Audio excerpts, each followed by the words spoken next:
So hello, Dr. Ron Eaglin here, and this is assignment number 9, your solutions.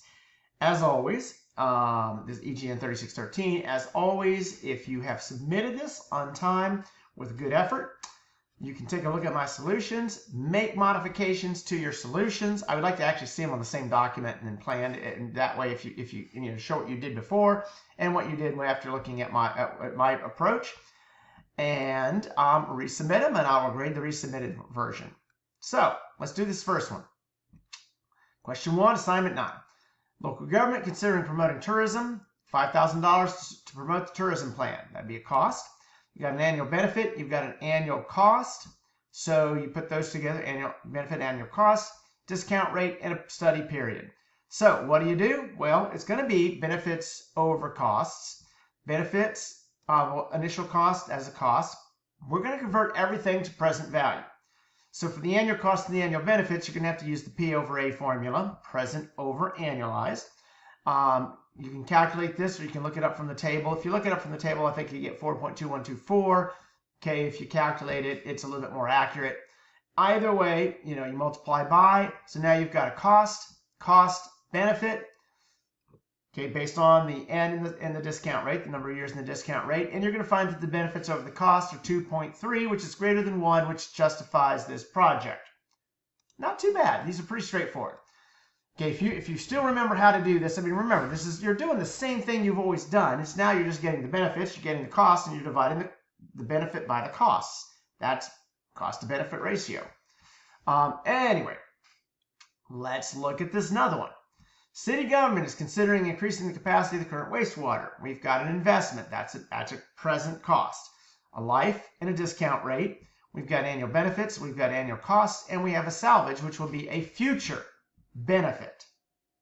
So what do? Well, the initial investment, I'm going to convert everything to present value. So present value of this is 1.5. I've got a benefit. I'm going to have to go ahead and annualize. That's an annual. I'm going to go ahead and put that into a present value. That would be its present value of that $180,000 annual benefit, the annual cost. And I could have, by the way, well, actually, cost of benefits, you're going to have to do them separately. So this 100,000, same number though. Your P over A is the same. So this one comes out to roughly 1.28 million. Your salvage is a future cost. You're going to have to convert your future cost to a present, that's a benefit. That's going to have to take your future benefit, a future benefit to a current benefit, present benefit. Okay, same thing with those rates. You can see the equations if you look up here that I use. They're pretty straightforward. Again, I've worked these equations out one time and then I've just got them. If you have an issue with doing this and you want to be able to have a spreadsheet where you can copy them, just do this.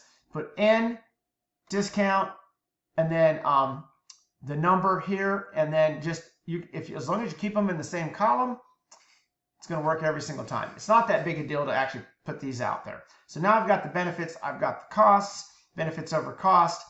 Okay, less than 1, and not a viable option. There you go.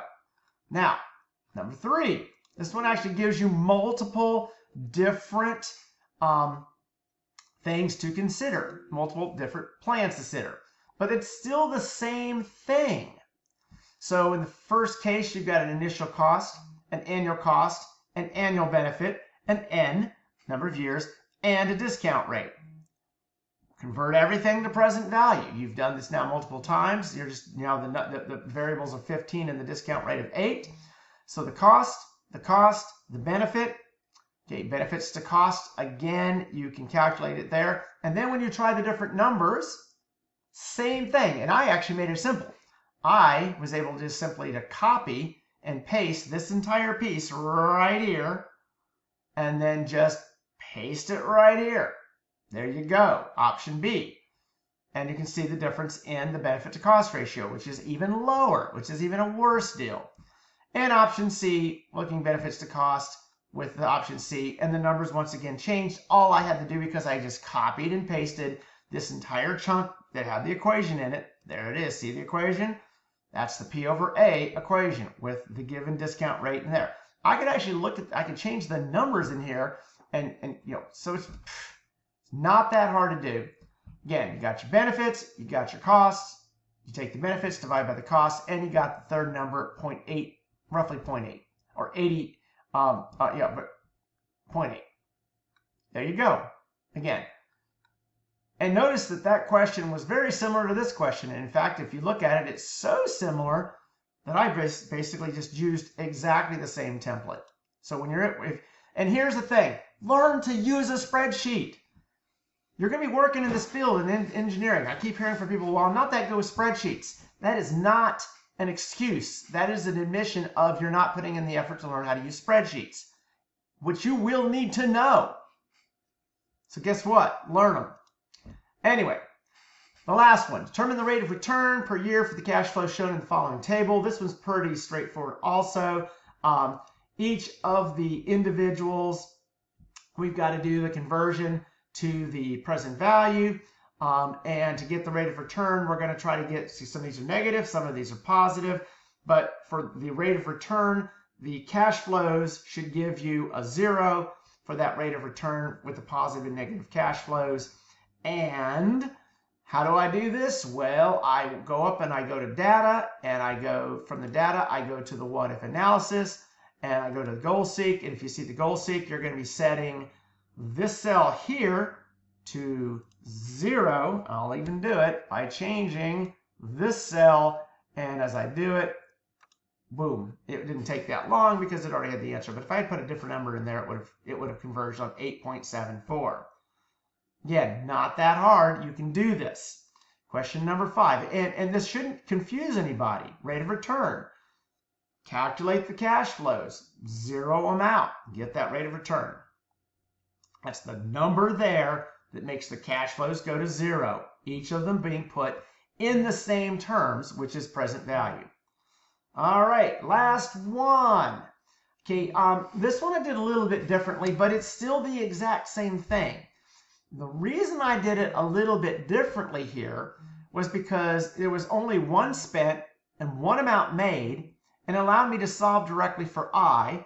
I just ended up taking the square root of both sides and then just moving. I mean, it's just a little bit of algebra there, and voila, pretty good rate. 87.08 if you solve for I in this case. By the way, if you had done it through the previous methodology here with a negative cash flow and a positive cash flow, and you had solved, guess what? You would have gotten the same number. That's right. So, pretty straightforward.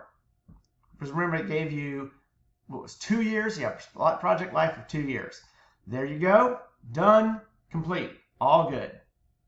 So, work these. Get through these. Here's the thing is, here's what I want to do with these assignments. You work the assignments. There's a lot. Sometimes you make mistakes. I give you a set of corrections. You go back to your assignments. You figure out what you did wrong.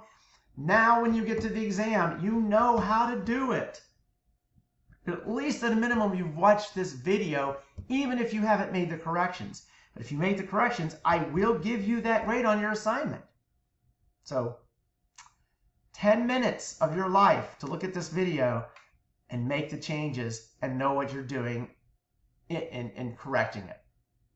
And you'll know how to do these. And as you point out, the concept of benefit and cost ratios, cost-benefit ratios, and time value. The time value is P over A, P over F, or P when you're doing this. That's it. There's those equations. Again, not that hard.